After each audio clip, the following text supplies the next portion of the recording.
12 மணிக்கு தான் எந்திரிப்பான். நைட்டு 2 மணிக்கு தான் தூங்குவான். பக்கத்துலேயே வேலை, காசு, ரியாலிட்டியான அருமை தெரியல. அடுத்து யதார்த்த ரீதியாக நான் நல்லா சம்பாரிச்சேன்னா இவன் ஹோட்டலுக்கு கூப்பிட்டு போய் சாப்பாடை கொடுப்பேன். அதுக்கப்புறம் அவனுக்கு கேஷ் கொடுப்பேன். இத்தனைக்கும் ஒரு ஃப்ரெண்டு அப்படின்ற ஒரு ஸ்டேட்டஸ் தான்.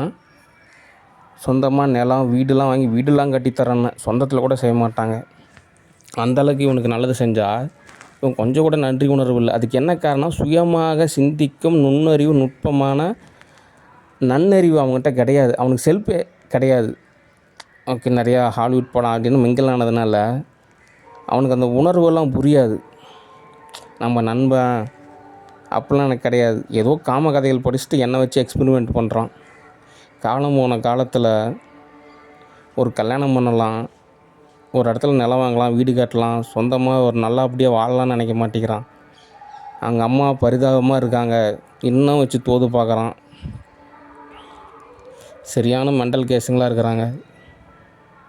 என்ன சொன்னாலும் புரிய போகிறது கிடையாது போல் இருக்கு. அதனால் நான் இனிமேல் அவங்க வீட்டுக்கெல்லாம் போகிற ஐடியாவும் கிடையாது. அவங்க சாவாசமே எனக்கு வேணாம்ப்பா சாமி.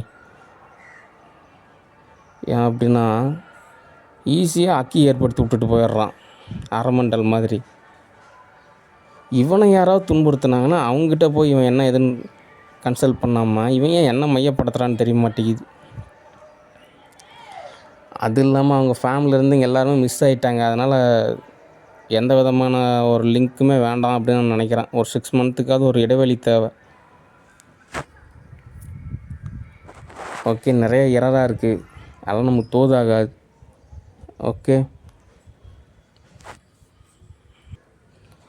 உளவியல் ரீதியாக இவங்க ஃபேமிலியில் நடந்த ஒரு நிகழ்வு, அவங்க ஊரில் நடந்த நிகழ்வு, அவனுக்கு நடந்த நிகழ்வு, இதெல்லாம் இவன் மனசில் வச்சுக்கிட்டு இவன் சரியான பாதையில் இவன் எது சரியான தீர்வு காணாமல் நம்மளை சித்திரவதை பண்ணுறதுன்றது அவனுக்கு இன்னும் துன்பத்தை தான் அதிகப்படுத்துன்றது கூட அவனுக்கு புரியல.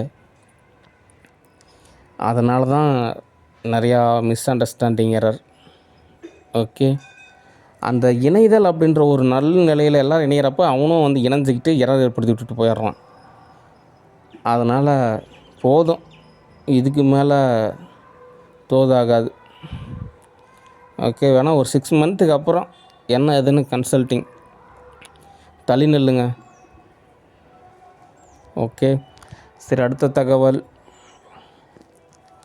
Sealed security service discussion. போன வருஷம் சரியாக வேலை தோதாகாதனால அந்த இடத்துக்கு போனேன்.